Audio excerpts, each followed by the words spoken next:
অবৈধ বিদ্যুৎ লাইন থেকে বিদ্যুৎ নিয়ে ইসলামী প্রোগ্রাম করা শরীয়ত সম্মত হবে কতটুকু জিনিস আজকের আলোচনাতেই তো বলে দিলাম, আলোচনায় তো শুনলেন, তো আবার কি জিজ্ঞাসা করেন। আমার বয়স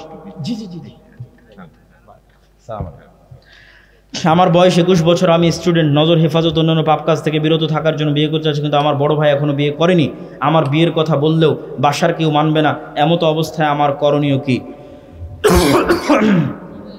প্রথমত তোমার বাপকে নসিহত করছি, যদি তোমার বাপ আচ্ছা ওস্তাদজি শেখ আব্দুর রাজ্জাক বিন ইউসুফের ধারাবাহিক প্রতিদিন প্রোগ্রাম থাকার কারণে উনি একটু হঠাৎ অসুস্থ, প্রায় সব প্রোগ্রামে উনি নিজে উপস্থিত হয়েছেন।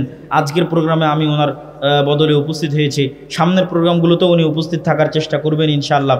খুব বেশি অসুস্থ এরকম নয়, তবে টানা দীর্ঘ সফর থাকার কারণে উনি ক্লান্ত হয়ে গেছে আর কি।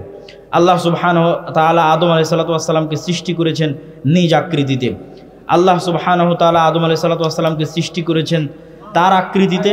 এই হাদিস এভাবে বিশ্বাস করতে হবে, অন্য কোনো ব্যাখ্যায় যাওয়া যাবে না। আল্লাহ সুবহানাহু ওয়া তাআলার আকৃতি তার শানে যেমন মানায় তেমন। ঈশার সালাতের পর রাসূল সাল্লাল্লাহু আলাইহি ওয়াসাল্লাম কথা বলা অপছন্দ করতেন, এমনকি কথা বলতে নিষেধ করতেন। কিন্তু আমাদের দেশের মাহফিল কার্যক্রম শুরুই হয় ঈশার পর। এটাই তো সুন্নাত বিরোধী কাজ। আমরা সুন্নাতের আলোচনা করছি সুন্নাত বিরোধী কাজ করে। এই হচ্ছে আমাদের ইমানের অবস্থা। দিনের বেলা প্রোগ্রাম আয়োজন করতে হবে, ঈশার আগে প্রোগ্রাম শেষ করতে হবে। আমরা জানি যে সম্মিলিত মোনাজাত বেদাত, এটা কি সব ক্ষেত্রে নাকি? যে ক্ষেত্রগুলোতে কোরআন এবং হাদিস দ্বারা প্রমাণিত সেগুলোতে নয়, যেমন ইস্তেসকার সালাতের ক্ষেত্রে প্রমাণিত এরকম। আমরা জানি যে বাচ্চা জন্ম নেওয়ার পর বাচ্চাটা মাসুম, অমুসলিমদের ঘরে বাচ্চা জন্ম নেয়, অমুসলিম অবস্থায় যদি মারা যায়, মুহাদ্দিসদের মতে যে তারা জান্নাতে যাবে, এটি মুহাদ্দিসদের অধিকাংশ মুহাদ্দিসদের এটি মত। অথবা আল্লাহ তাদের আলাদা কোনো পরীক্ষার ব্যবস্থা করতে পারে। 1 রাকাত বেতেরের নামাজ কতটুকু সঠিক? সরাসরি সহিহ হাদিস আছে। স্বামী তার স্ত্রীকে তালাক দিয়েছে, তাকে আবার বিবাহ করার সঠিক নিয়ম কি? স্বামী তার স্ত্রীকে সুন্নাত অনুযায়ী তালাক দিয়েছে কিনা, এটা হলো দেখার বিষয়। সুন্নাত অনুযায়ী তালাক বলতে স্ত্রীর পবিত্র অবস্থায় 1 তালাক দিতে হবে। 1 তালাক দিয়ে স্বামী স্ত্রী বিচ্ছিন্ন হয়ে গেছে, যে যার মতো এখন যে যার বাপের বাড়িতে আছে। যদি ইদ্যৎকালীন সময় তথা 3 মাসের মধ্যে স্বামী চায় স্ত্রীকে ফেরত নিয়ে আসবে, কোনো বিবাহ লাগবে না, কিচ্ছু লাগবে না, মোহর আনা লাগবে না, ফেরত নিয়ে আসতে পারবে। 3 মাস যদি পার হয়ে গিয়ে থাকে, তারপরে যদি স্বামী চায় ফেরত নিয়ে আসবে, তাহলে নতুন বিবাহ, নতুন মোহরানা দিয়ে ফেরত নিয়ে আসতে হবে। আর এইভাবে প্রত্যেক পবিত্র অবস্থায় 1টা করে তালাক দিতে দিতে যদি 3 তালাক হয়ে যায়, যে 1 পবিত্র অবস্থার সমান 1 তালাক, 2 পবিত্র অবস্থার সমান 2 তালাক, 3 পবিত্র অবস্থার সমান 3 তালাক, এভাবে যদি 3 তালাক হয়ে যায়, তাহলে স্ত্রী চিরস্থায়ী হারাম। স্ত্রীকে ফেরত পাওয়ার আর কোনো রাস্তা পৃথিবীতে নাই। আমরা সঠিক নামাজ কোন বই থেকে শিখতে পারবো? অনেক বই আছে। আপনাদের শ্রদ্ধেয় শেখ আব্দুর রাজ্জাক বিন ইউসুফের একটা বই আছে, রাসূলুল্লাহ সালাত বনাম প্রচলিত সালাত।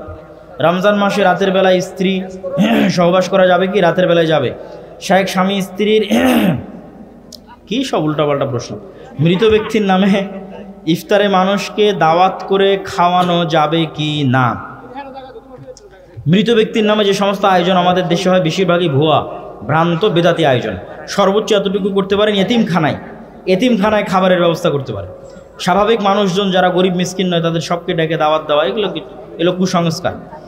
কেউ অভিভাবক ছাড়া বিয়ে করে সংসার করলে সেখানে তার সন্তান হওয়ার পর যদি অনুতপ্ত হয়, কোনো কাফফারা নাই, আবার নতুন করে বিয়ে করতে হবে। 15ই শাবান রাতে কি আমল করব? পুরো শাবান মাস শুধু সিয়ামই রাখবেন, আর স্বাভাবিক আল্লাহর নিকটে ইবাদত, স্বাভাবিক অন্য রাতে যা করেন তাই করবেন। 15ই শাবানের জন্য আলাদা বিশেষ কোনো ইবাদত নাই, সারা শাবান মাস সিয়াম রাখবেন, শেষের দিকে যে বাদ দিবেন। তায়াম্মুম করা যাবে যদি রোগের আশঙ্কা থাকে, মৃত্যুর আশঙ্কা থাকে।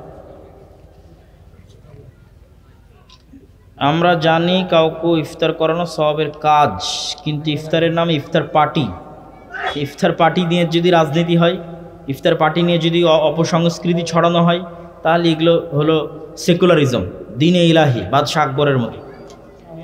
আর যদি সত্যিকারের নিয়াতে মুফতি সিয়াম পালনকারীকে ইফতারি করানো হয়, নেকির কাজ।